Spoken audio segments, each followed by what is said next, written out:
हमारा चैप्टर है globe, latitudes and longitude.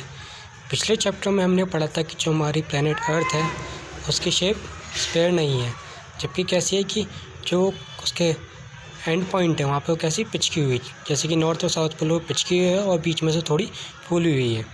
तो हम क्या इमेजिन कर सकते हैं कैसे दिखती है। हम अपनी क्लास में देखते होंगे ग्लोब होता है, जो बड़ा वाला ग्लोब होता है उसे कैरी करना आसान नहीं होता, इसलिए नॉर्मली छोटे ग्लोब के ही हम यूज़ करते हैं। तो जो ग्लोब है उसमें हम एक्यूरेट साइज़ और स्पेस बता सकते हैं, और जो कंट्री कॉन्टिनेंट और कंट्री ओशंस वगैरह उन्हें अच्छी तरह से लोकेट किया जाता है हमारे ग्लोब के अंदर। ग्लोब फिक्स नहीं है, ये रोटेट कर सकते हैं, जैसे कि हम लट्टू घुमाते थे उसी तरह हमारा ग्लोब भी रोटेट करता है, और इसी तरह हमारा अर्थ भी रोटेट करती है कि इमेजिनरी एक्सिस पर। इमेजिनरी क्या होता है? वो चीज़ जो हमें दिखाई नहीं देती पर होती है।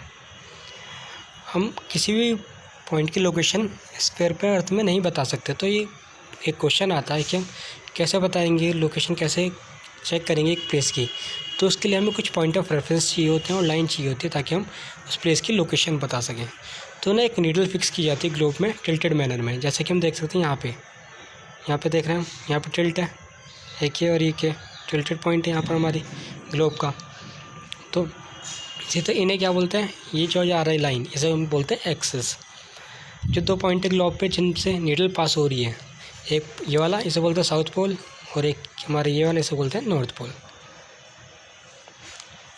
जो ग्लोब है वो इस नीडल के अराउंड मूव करता है west to east. West to east यानी इस साइड से इस साइड, इस साइड से इस साइड।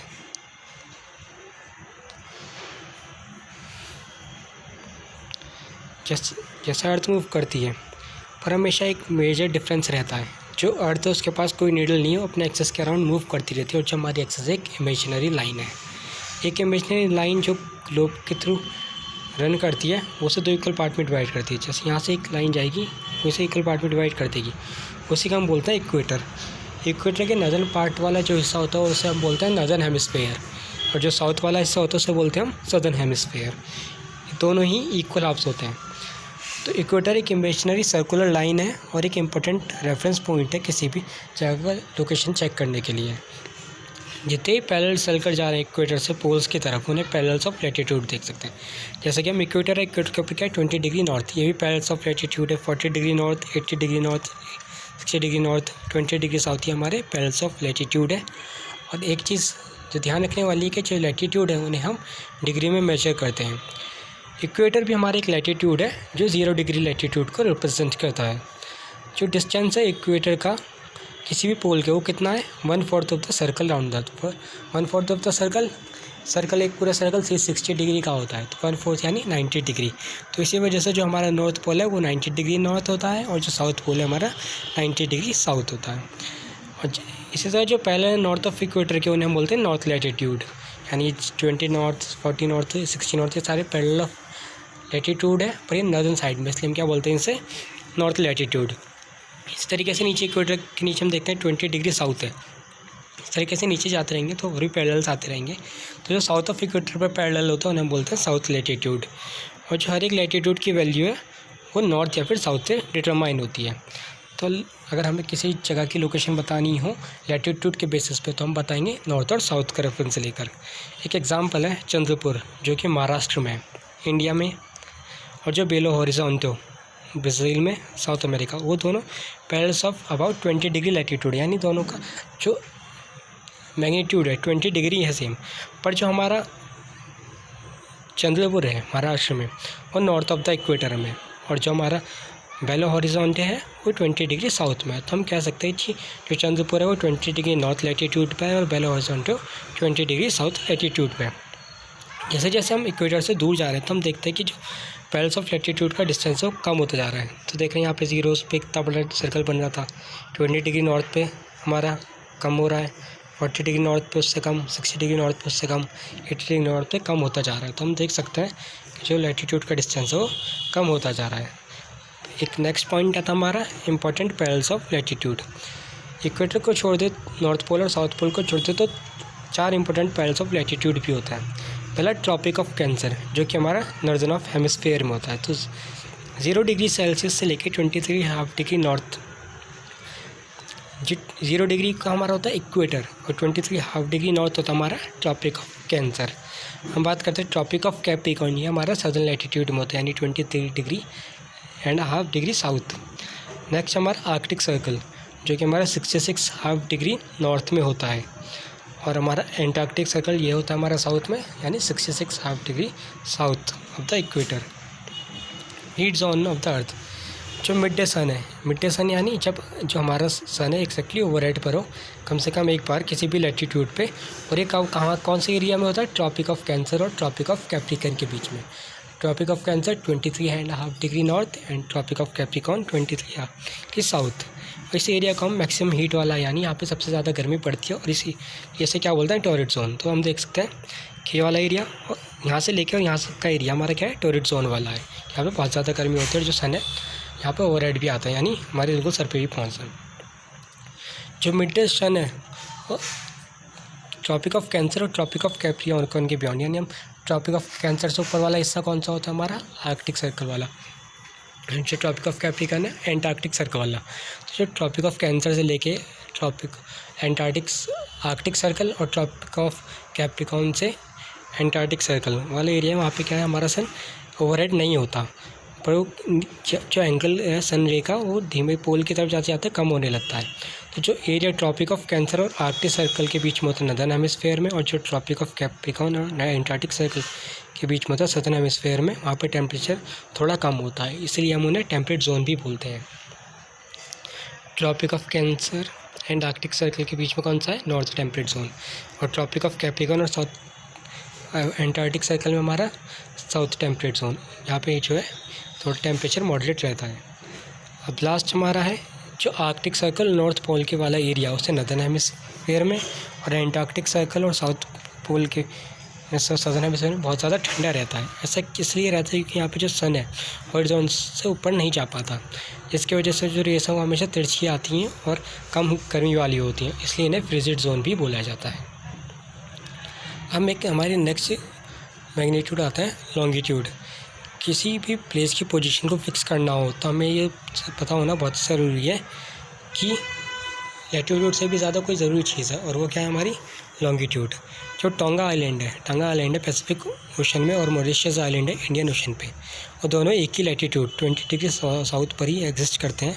और उन्हें प्रिसाइसली लोकेट करना हो तो हमें पता करना पड़ेगा कितनी ईस्ट और कितनी वेस्ट में रहता है एक लाइन ऑफ रेफरेंस जो नॉर्थ से साउथ पोल के बीच में जा रही है। तो ये नॉर्थ पोल और ये साउथ पोल के बीच में जो लाइन जा रही है इसी को हमें वो करना है। ये जो लाइन ऑफ रेफरेंस है, इस लाइन का हेल्प लेंगे, उसे हम क्या बोलते हैं, मेरिडियंस ऑफ लॉन्गिट्यूड। जो डिस्टेंस है इनके बीच में उन्हें डिग्रीज ऑफ लॉन्गिट्यूड बोला जाता है, इनमें नापा जाता है। हर एक डिग्री डिवाइड की जाती है मिनट में, मिनट को डिवाइड किया जाता है फर्दर सेकंड्स में।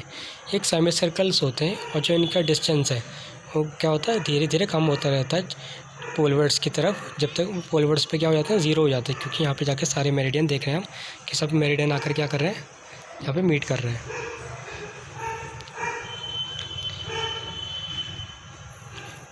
जैसे कि पैरेलल ऑफ लैटिट्यूड था, वहाँ पे क्या थे, जो मेरिडियन सारे इक्वल लेंथ के थे, पर यहाँ पे क्या है, इक्वल लेंथ के नहीं है। तो ये बहुत ज़्यादा डिफ़िकल्ट होता है नंबर ऑफ़ कि मेरिडियन को हम कैसे नंबर करें। तो यहाँ जितने भी कंट्रियों ने डिसाइड किया कि काउंट उस मेरिडियन से होना चाहिए जो ग्रीनविच से पास हो, और ग्रीनविच का क्या है, यहाँ पे ब्रिटिश रॉयल ऑब्जर्वेटरी लोकेटेड है।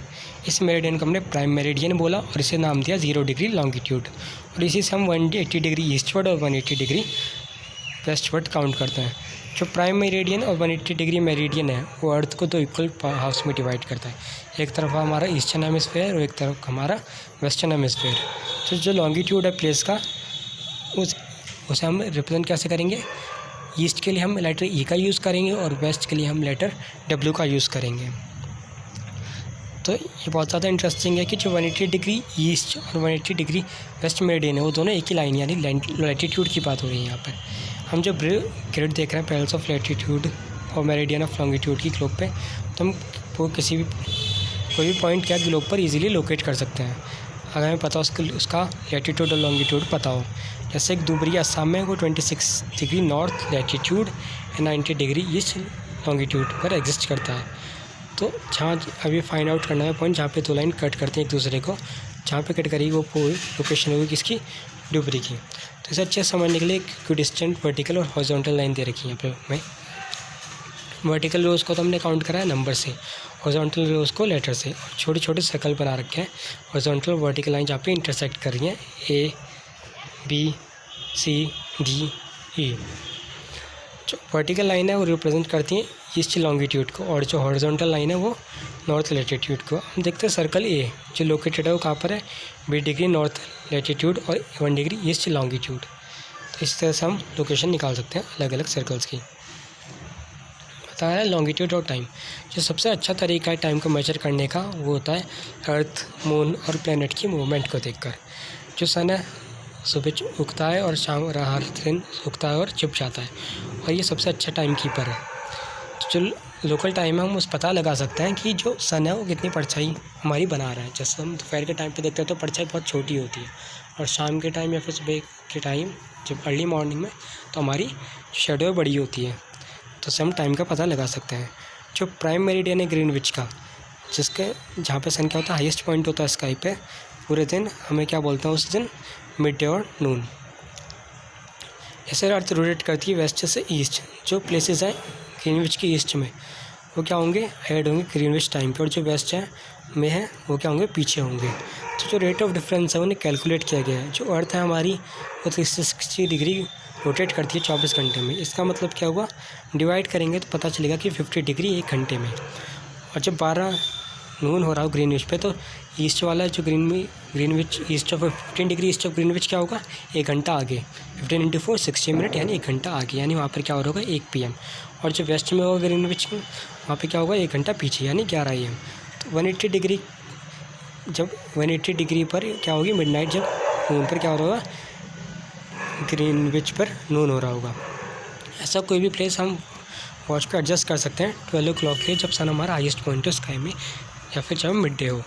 जो टाइम शो किया जाता है वॉच के द्वारा हमें लोकल टाइम बताया था उस जगह का। तो हम देख सकते हैं प्लेसेस को गिवन मेरिडियन ऑफ लॉन्गिट्यूड जिनका सेम लोकल टाइम है। हमें स्टैंडर्ड टाइम की ज़रूरत क्यों थी। जो लोकल टाइम है प्लेस का जो अलग अलग मेरिडियन पर है वो क्या होता है, डिफरेंट होता है। तो बहुत ज़्यादा डिफ़िकल्ट हो जाता है एक सेम टाइम टेबल प्रिपेयर करने का ट्रेन के लिए जो अलग अलग लॉन्गिट्यूड पर ट्रैवल करती हैं।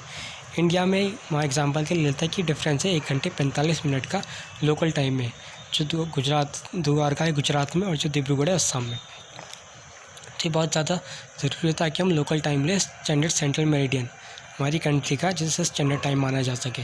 तो इंडिया में जो लॉन्गिट्यूड है 82.5 degree east, 82 degree 30 minutes east, उसे स्टैंडर्ड मेरिडियन कहा जाता है। और जो लोकल टाइम है इस मेरिडियन का उसे हम क्या बोलते हैं, standard time for the whole country. इसे इंडियन स्टैंडर्ड टाइम भी कहा जाता है। एक एग्जांपल है, कबीर एक छोटे टाउन में रहता है भोपाल में। वो अपने फ्रेंड आलोक से कहता है कि वो रात सो नहीं पाएंगे। डे और नाइट क्रिकेट मैच हो रहा है इंडिया और इंग्लैंड में, जो 2 बजे स्टार्ट होगा लंदन में। तो इसका मतलब है कि जो इंडिया में स्टार्ट कितने बजे होगा, 7:30 में, और वो क्या नाम है पूरी रात तक चलेगा। तो जो टाइम डिफरेंस है इंडिया और इंग्लैंड के बीच में कितना पता चला हमें कि 2 बजे था तो 7:30, यानी जो डिफरेंस है वो कितना हो गया 5.5 घंटे का। तो इंडिया जो ग्रीनविच के ईस्ट में लोकेटेड है 82 डिग्री 30 ईस्ट, वो 5 घंटे 30 मिनट आगे होगी ग्रीनविच मीन टाइम के। तो जब लंदन में 2 बज रहे होंगे उस समय 7:30 बज रहे होंगे हमारे इंडिया में। कुछ कंट्री के पास बहुत ज़्यादा लॉन्गिट्यूडनल एक्सटेंस है तो उन्होंने एक स्टैंडर्ड टाइम से ज़्यादा अडॉप्ट कर रखे हैं। रशिया के अंदर 11 स्टैंडर्ड टाइम जोन है। अर्थ को डिवाइड कर रखा है 24 टाइम जोन में हर एक घंटे में, और हर एक zone 50 degree of latitude longitude cover करता है। Thank you.